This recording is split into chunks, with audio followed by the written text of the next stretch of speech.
तो भद्रा काल की हम बात कर रहे हैं, तो भद्रा काल जो है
नमस्कार, आप देख रहे हैं SMZ न्यूज इंडिया और मैं हूं आपके साथ निधि झा। रक्षाबंधन का त्योहार आने वाला है। रक्षाबंधन का त्योहार भाई बहन का एक पवित्र त्योहार माना जाता है और इस बार रक्षाबंधन को लेकर लोगों के मन में काफी कंफ्यूजन चल रहा है। इसी कंफ्यूजन को दूर करने के लिए आज हम बातचीत करेंगे। हमारे साथ मौजूद है हमारी सहयोगी एंकर आरती प्रजापति मैम। इनसे हम बात करेंगे, जानने की कोशिश करते हैं कि आखिर ये कंफ्यूजन चल क्यों रहा है।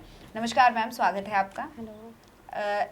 कंफ्यूजन बड़ा चल रहा है इस बार राखी के डेट्स को लेकर। कुछ 30 को मना रहे हैं, कुछ कह रहे हैं नहीं 31 को बांधनी चाहिए क्योंकि भद्रा काल आ रहा है। तो आखिर हम आपसे जानना चाहेंगे ये भद्रा काल है क्या? जी मैम, देखिए राखी को लेकर इस बार जितनी बड़ी कंफ्यूजन है कि 30 को राखी बांधे या 31 अगस्त को, ठीक है।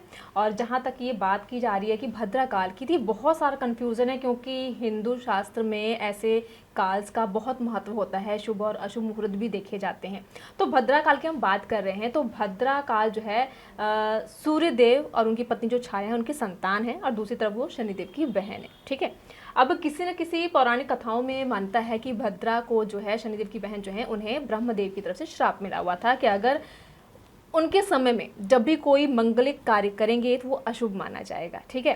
तो इसीलिए तब से ये मान्यता चली आ रही है कि जो भी इस भद्रा काल में अगर कोई बहन अपने भाई को राखी बांधती है तो वो उसके लिए अच्छा नहीं होता है, उसके भाई के भविष्य के लिए अच्छा नहीं होता है। इसलिए भद्रा काल में राखी जो है वो नहीं बांधी जाती। तो ये है भद्रा काल का असली महत्व।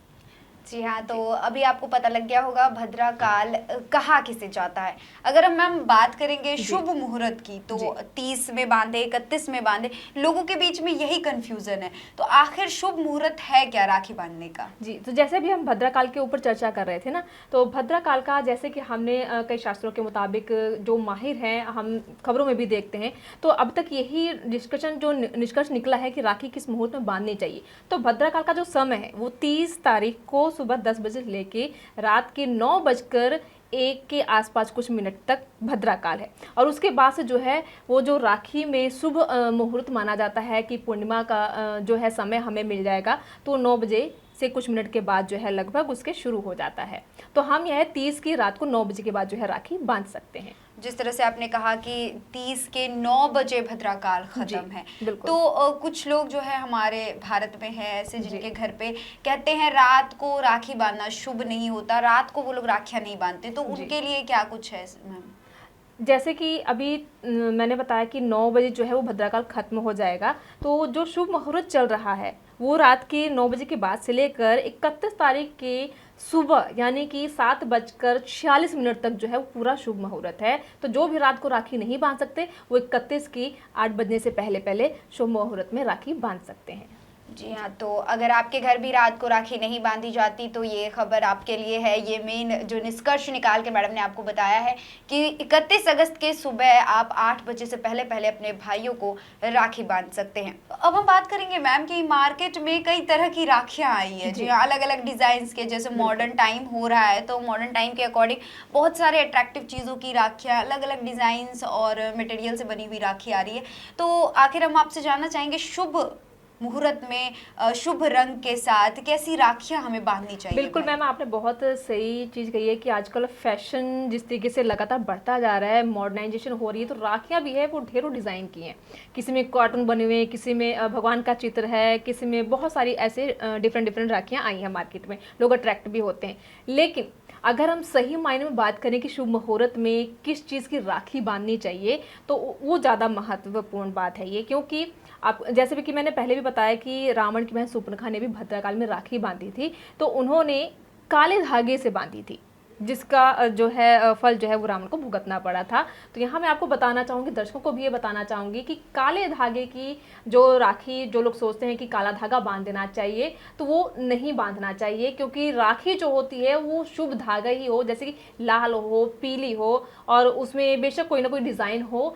और एक बात और ध्यान रखिएगा कि राखी के ऊपर किसी भी भगवान का जो चित्र बना होता है या उनके सिंबल्स बने होते हैं वो नहीं बांधने चाहिए, क्योंकि हम दिन भर में बहुत सारे ऐसे काम करते हैं, कुछ ना कुछ काम करते रहते हैं कि कई बार हमसे कुछ गलतियां भी हो जाती हैं जहां नहीं भी वो चीज़ों को होना चाहिए, तो नहीं करना चाहिए, ये सब अच्छा नहीं होता है। और जो लाल धागे की हम बात कर रहे हैं, कोई भी कथा होती है या पूजा होती है, हम अक्सर देखते हैं उसमें हम हमेशा लाल या पीले वस्त्र का ही उपयोग करते हैं, ताकि शुभ हो और आने वाला जो कल है उसमें भी अच्छा ही जाए, हमारा भविष्य जो है वो अच्छा जाए। काले का उपयोग तो हम बिल्कुल भी नहीं करते हैं। तो कहीं ना कहीं राखी बांधना भी भाई के लिए एक बहुत बड़ा संयोग होता है, उसके अच्छे भविष्य के लिए कामना होती है, उसकी लंबी आयु की कामना होती है। इसलिए हमें हमेशा लाल या पीले रंग से ही जो राखियाँ बनी हो वो बांधनी चाहिए, काले धागे का जो है वो निषेध करना चाहिए। जी, बहुत बहुत धन्यवाद मैम इतनी सारी जानकारियों के लिए। तो उम्मीद है ये जानकारियां ज़रूर आपके काम आएगी, और ये जो कन्फ्यूज़न चल रहा था 30 और 31 अगस्त का शुभ मुहूर्त का, ये भी ज़रूर क्लियर हो गया होगा आपको। भद्राकाल क्या होता है ये भी अच्छे से आपको समझ आ गया होगा। अधिक जानकारी के लिए आप देखते रहिए SMZ न्यूज़ इंडिया और हमें दीजिए इजाज़त।